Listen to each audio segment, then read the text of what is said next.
So Fallout 4 got a new update, and like almost all of the updates over the past few years, I have a video talking about what's coming, what's new, and what's broken. So if you're on PC, you got about an 80 megabyte update. If you're on Xbox One or PS4, you got about an 800 megabyte update. The reason for this discrepancy is if you're a console user, each time your game updates, you actually have to download all of the new Creation Club content that is kind of pertinent in that update, and yes, that is what this update is largely for. So even though at this point PC users may be laughing at their console counterparts on PC, Fallout 4's script extender was also broken. But those guys have been really freaking good about getting things updated within like sometimes even 8 hours of the update getting released, so I'd keep an eye on their website for when that's posted. So yeah, a new update is on the way, and we actually pretty much know exactly what is coming in this batch of Creation Club to a certain degree because there was a sneak peek posted only just yesterday. I was planning on covering this anyway today, but then we also happened to get this update, so now I can bundle those two videos into one. So the first thing we got teased is something called a solar cannon, with a short description saying it's win, lose, or draw, and the only one left alive holds the legendary solar cannon. Do you have what it takes to claim the prize and stay in the game, or you fold like all the rest? So that description seems really interesting because it seemingly pertains to the way you get this new gun rather than what the gun itself actually does, seemingly suggesting there'll be some sort of quest that you actually have to go up against others. The way they use the word fold, it almost seems like a card game, but due to the severe lack of card games in Fallout 4, I find that really unlikely, and I just can't imagine they'll add in a card game for this gun specifically. Either way, it looks really cool. I'm excited to see what that quest is all about, because as you guys know, I always welcome cool and unique quests. And something else notable, we actually have like the short description of the file name from the fallout4.ccc file, and I assume this one corresponds to Solar Flare, and this is going to be the first item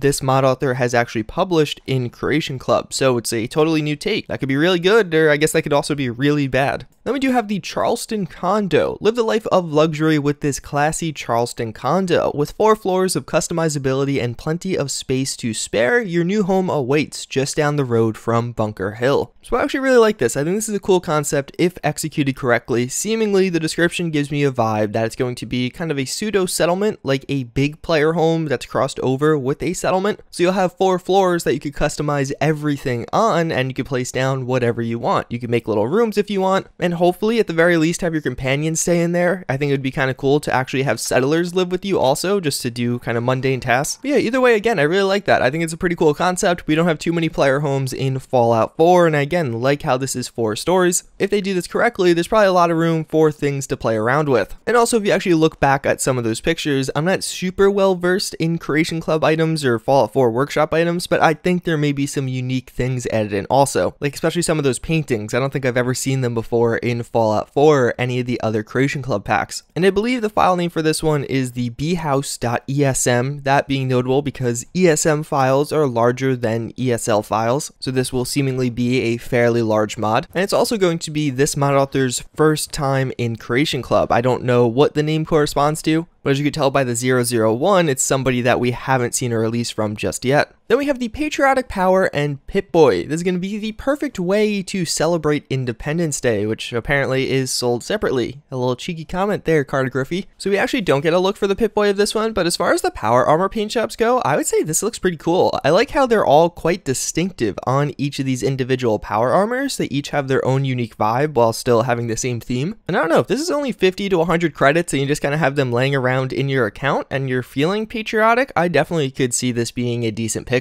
And as far as the file name for this one, it is going to be by Bethesda Game Studios themselves. And then lastly, we have a Rainbow Pip Boy and Power Armor paint job bundle. This being described as a paint job for every color under the rainbow, and a few that aren't. Includes chrome, blue, green, orange, purple, red, yellow, onyx white, pink, and tan paint jobs. And the 2 bundles are going to be separate, one for Power Armor and one for Pip Boy paint jobs. Then we just have this image of all of them kind of slapped on this one Power Armor, but again, something that is not necessarily super clear, each of these are individual paints. I think it would be really cool to have this one like mix mash one of all of them together, but no, for this one, it's just going to be, you can make your Power Armor red or yellow or green, not red, yellow, and green at the same time. Or I suppose actually you could color each individual part its own color or just kind of look a little bit weird. So now we get into the kind of interesting part. All of those different Pip Boy and Power Armor paint job colors were already in the Fallout 4.ccc file for quite a while now. It just seems like they'll be getting released this time around. But also added in with this update, we got 2 new entries that aren't covered in this little sneak peek, and both of them sound pretty interesting. I'll put both on screen right now, one being neosky.esm, so that same logic applies that this will be somewhat of a larger mod, and bastion.esl. And as you could also see, both of these are going to be these mod authors' first time in Creation Club. We have yet to see anything from them before. And honestly, I don't know what to make out of either of these titles. Neo Sky seems really ominous and open-ended, as well as Bastion, well, I mean, it's like a fortification by definition. After Googling it, it's described as a projecting part of a fortification built at an angle to the line of a wall so as to allow defensive fire in several directions. So that would lead me to believe it's going to be like a workshop pack with defensive fortifications, but who knows? I'm not entirely sure if we'll actually see those 2 new releases with this batch of Creation Club stuff, because again, it wasn't in the sneak peek, but it certainly is plausible that we do. Instead of a like fun fact, something that I've been thinking a lot about, and I didn't want to necessarily make a full video on it, but I think it's pretty fitting to start a discussion at the end of this video, and hopefully you'll contribute in the comments down below, and that is as to the fate of Creation Club, because I'm really curious as to how it goes. Obviously, it may have been a financial success. We don't actually know any of the numbers, and I would reckon that it probably is if they're still pumping out content with it over a year later now. But a few of the things I've been thinking about as it pertains to Creation Club, such as 1, where's the Skyrim Creation Club? Why is Fallout 4 getting so much more attention than Skyrim? I would assume because Skyrim has a lower player count nowadays. It's like about 50% of what Fallout 4's average player count per day is, but at the same time, it's not getting half as much releases as Fallout 4. It's getting like way less than that. We've only had like 3 or 4, I think, in total, where in Fallout 4 it's almost been every single month we get a new Creation Club release. In a few months we actually got 2 in a month. And then even beyond that, what happens to Creation Club this November? Fallout 76 comes out. Do we see the end of Creation Club for Fallout 4 and Skyrim? Invariably, a large chunk of the audience will move over to those new games. But at the same time, Fallout 76 being a fundamentally multiplayer game, what happens with Fallout 4? A lot of people will still probably play it because they want that traditional single player experience, and there'll still be mods coming out, I assume, especially considering mod tools aren't going to be out on release for Fallout 76. So I'm really curious how Bethesda's moving forward with those. Are they going to continue to intermittently release Creation Club things for Skyrim Special Edition and Fallout 4? And then even beyond that, are we going to see Creation Club for Fallout 76? Because seemingly as of right now, there's no indication that we will, unless they just start releasing skins through Creation Club and put it under that label, but I feel like that'd be kind of awkward. If you guys don't know, the monetization strategy for Fallout 76, of course, you have to buy the $60 game, but then after that, it's going to come with free small and large DLC, so everyone, while playing online, has an equal footing. There's not going to be a segregation of players based on which DLC you bought, but the way they plan on monetizing this on the flip side is by actually selling skins and through microtransactions, but apparently all of those skins are earnable through the game for free. It would probably just take a really long time to get it for free, so you can buy it alternatively, and I'm sure there'll be like loot boxes or something like that. And although, yeah, they could just put all of those skins under the Creation Club handle, but it just doesn't really feel like that's not what Creation Club is. Creation Club is like mini DLCs. I don't know, those are just a few things I've been thinking about. I'd actually love to hear some of your guys' thoughts on the future of Creation Club in the comments down below. Whether you love it or hate it, obviously it's here to stay for the next 6 months, but maybe after that it could be gone. As always, again, I thank you all for watching. I hope you enjoyed, and I hope to see you all next time. Later.